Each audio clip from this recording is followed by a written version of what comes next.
7 വർഷത്തെ ഭരണം കൊണ്ട് ഇടതുമുന്നണി സർക്കാർ കേരളത്തിലെ ജനജീവിതം ദുരിതപൂർണമാക്കിയതായി കോൺഗ്രസ് നേതാവ് രമേശ് ചെന്നിത്തല. കോടിക്കണക്കിന് രൂപ ചെലവഴിച്ച് നടത്തുന്ന നവകേരള സദസ് ബഹിഷ്കരിക്കാനുള്ള UDF തീരുമാനം എല്ലാ അർത്ഥത്തിലും ശരിയായിരുന്നുവെന്നും ചെന്നിത്തല പറഞ്ഞു. കുറവിലങ്ങാട്ട് UDF കടുത്തുരുത്തി മണ്ഡലം കുറ്റവിചാരണ സദസ് ഉദ്ഘാടനം ചെയ്യുകയായിരുന്നു രമേശ് ചെന്നിത്തല. പിണറായി സർക്കാരിനെതിരെ UDF നടത്തുന്ന കുറ്റവിചാരണ സദസ്സാണ് കുറവിലങ്ങാട്ട് നടന്നത്. കടുത്തുരുത്തി മണ്ഡലം തല കുറ്റവിചാരണ സദസ്സ് കുറവിലങ്ങാട് പഞ്ചായത്ത് ബസ് സ്റ്റാൻഡിലെ വേദിയിലാണ് നടന്നത്. സമ്മേളനത്തിന് മുന്നോടിയായി റോഡ് ഷോയും നടന്നു.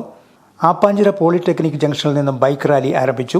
കടുത്തുരുത്തി ടൗണിൽ നിന്നും ആരംഭിച്ച റോഡ് ഷോയ്ക്ക് രമേശ് ചെന്നിത്തല MLAയും ചാണ്ടി ഉമ്മൻ MLAയും മോൻസ് ജോസഫ് MLAയും നേതൃത്വം നൽകി. മുട്ടുച്ചിറ, കുറുപ്പുന്തറ, കാഞ്ഞിരത്താനം, കുറവലങ്ങാട് ബൈപ്പാസ് റോഡ് വഴി പാറ്റാനി ജംഗ്ഷൻ, പള്ളിക്കവല, വലിയ വീട്ടിൽ കവലയുടെ കുറവലങ്ങാട് പഞ്ചായത്ത് ബസ് സ്റ്റാൻഡിൽ റോഡ് ഷോ സമാപിച്ചു. തുടർന്ന് കുറ്റവിചാരണ സദസ്സ് ആരംഭിച്ചു. കോൺഗ്രസ് ദേശീയ വർക്കിംഗ് കമ്മിറ്റി അംഗം രമേശ് ചെന്നിത്തല കുറ്റവിചാരണ സദസ്സ് ഉദ്ഘാടനം ചെയ്തു. കഴിഞ്ഞ 7 വർഷക്കാലമായി കേരളത്തെ ദുരിതപൂർണമായ അവസ്ഥയിലേക്ക് നയിക്കുകയാണ് ഇടതു സർക്കാരെന്ന് രമേശ് ചെന്നിത്തല പറഞ്ഞു.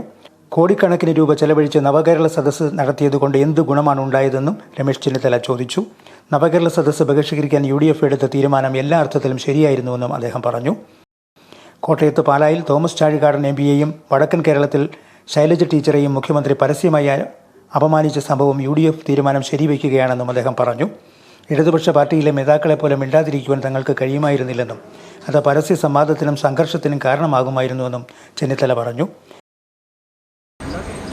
മുഖ്യമന്ത്രി തന്റെ പ്രസംഗത്തിൽ പാർലമെന്റ് മെമ്പറായ തോമസ് ചാഴിക്കാടനെ പരസ്യമായി അപമാനിക്കുകയാണ് ചെയ്തത് എന്നുള്ളത് നമ്മൾ കണ്ട കാര്യമല്ലേ. എന്നിട്ട് ജോസ് കെ മാണി ആ വേദിയിൽ അധ്യക്ഷത വഹിച്ചിട്ട് അധ്യക്ഷൻ വീണ്ടും വേണമെങ്കിൽ പ്രസംഗിക്കാം, ഉപസംഹാരമായിട്ടെങ്കിലും ഒരു വാക്ക് പറയുമെന്ന് നമ്മൾ കരുതി. പക്ഷേ ജോസ് കെ മാണി ഒരു അക്ഷരം മുഖ്യമന്ത്രിയുടെ മുഖത്ത് നോക്കി പറഞ്ഞില്ല എന്നാണ് പ്രിയപ്പെട്ട എന്റെ സുഹൃത്ത് PM മാത്യു കഴിഞ്ഞ ദിവസം പത്രസമ്മേളനത്തിലൂടെ പറഞ്ഞത്. PM മാത്യു എന്താ പറഞ്ഞത്? മാണി സാർ അന്ത്യവിശ്രമം കൊള്ളുന്ന സ്ഥലത്ത് നിന്ന് ഏതാണ്ട് 150 മീറ്റർ അകലെയാണ്, പാലായിൽ വെച്ചാണ് കേരള കോൺഗ്രസിന്റെ MP ആയ തോമസ് ചാഴിക്കാടനെ മുഖ്യമന്ത്രി അപമാനിച്ചിട്ട് ഒരക്ഷരം പറയാനായി തയ്യാറായില്ല എന്നുള്ള കാര്യം. കേരള കോൺഗ്രസ് മറുപടി പറയേണ്ട കാര്യമല്ല ഇത്.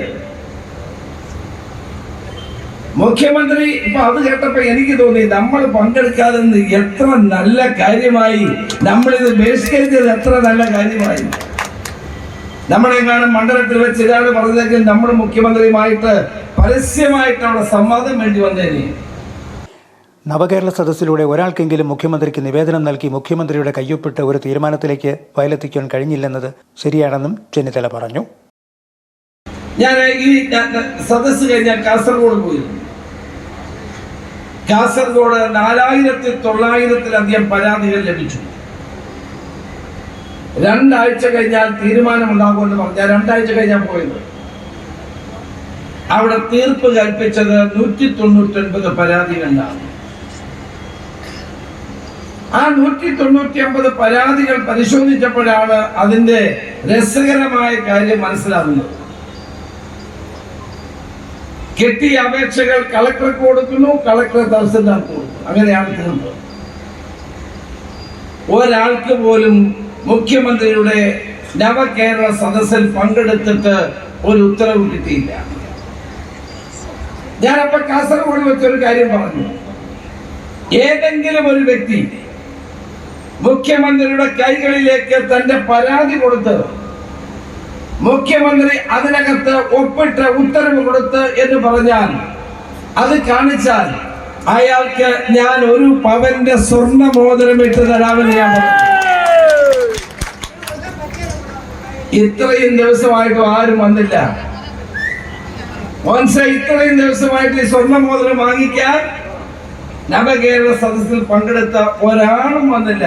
ഞാൻ കടുത്തുരുത്തിയിലും ഇത് ആവർത്തിക്കുന്നു. ബഹുമാനപ്പെട്ട മുഖ്യമന്ത്രിയുടെ കയ്യിൽ ഒരു പരാതി കൊടുത്ത് മുഖ്യമന്ത്രി അതിൽ ഉത്തരവിട്ട് അത് നടപ്പാക്കി എന്ന് പറഞ്ഞാൽ അയാൾക്ക് 1 അല്ല 2 പവൻ ഞാൻ കൊടുക്കാൻ തയ്യാറാണ് എന്ന് പറയാൻ. യോഗത്തിൽ കടുത്തുരുത്തി MLA മോൻസ് ജോസഫ് അധ്യക്ഷനായിരുന്നു.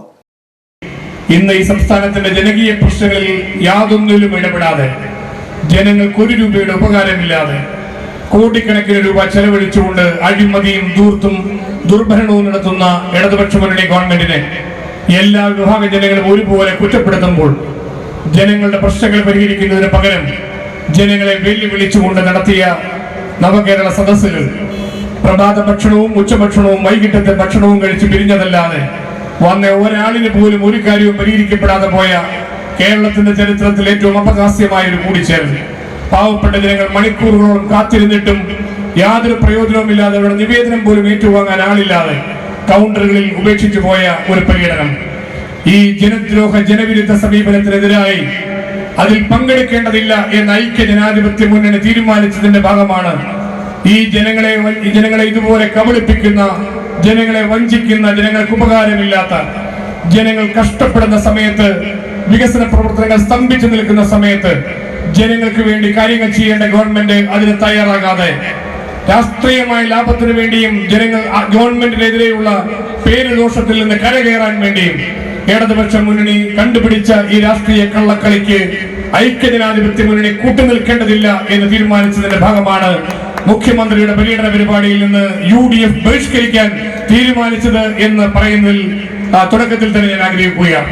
ചാണ്ടി ഉമ്മൻ MLA മുഖ്യപ്രഭാഷണം നടത്തി. ആയിരക്കണക്കിന് ആൾക്കാർ പരാതി പരിഹരിച്ച 3-4 പ്രാവശ്യം നടന്ന ജനസമ്പർക്ക പരിപാടി അതുമായിട്ട് തുലനം ചെയ്യുമ്പോൾ ഒന്നും വെക്കാനില്ല, ഒന്നും പറയാനില്ലാത്തൊരു പരിപാടിയാണ് കേരള സദസ്സ്. ആ കേരള സദസ്സുമായിട്ട് മുന്നോട്ട് പോകുന്ന സർക്കാർ ജനങ്ങളുടെ ഒരു പരാതി പോലും ഇതുവരെ പരിഹരിച്ചിട്ടില്ല. മാത്രമല്ല, നാടിനുകളെ യൂത്ത് കോൺഗ്രസുകാരെ ആക്രമിച്ചു, അതുപോലെ തന്നെ സാധാരണക്കാരനെ ജയിലിലയച്ചു. എന്തിനാ? കറുത്ത ഷർട്ട് ഇട്ടാൽ, കറുത്ത ഡ്രസ് ഇട്ടാൽ ഉടനെ ജയിലിലോട്ടാ. എന്റെ മണ്ഡലത്തിലും ഒരാളെ ജയിലിലോട്ട് വിട്ടു, കറുത്ത ഷർട്ട് ഇട്ടതിന്. മുഖ്യമന്ത്രി വരുമ്പോൾ കറുത്ത ഷർട്ട്. അങ്ങനെ ഉള്ള അടിയന്തരാവസ്ഥയ്ക്ക് തുല്യമായ പോലീസ് രാജ് സ്ഥാപിച്ചുകൊണ്ടാണ് മുഖ്യമന്ത്രി ഇന്ന് പോയിക്കൊണ്ടിരിക്കുന്നത്. UDF നേതാക്കളായ ജോസഫ് വാഴക്കൻ, EJ അഗസ്തി, സജി മഞ്ഞക്കടമ്പിൽ, പ്രിൻസ് ലൂക്കോസ്, ജോയി എബ്രഹാം XMP, മാഞ്ഞൂർ മോഹൻകുമാർ, ജെയിംസ് പുല്ലാപ്പള്ളി തുടങ്ങിയവർ പ്രസംഗിച്ചു. Star Vision News, Ettumanoor.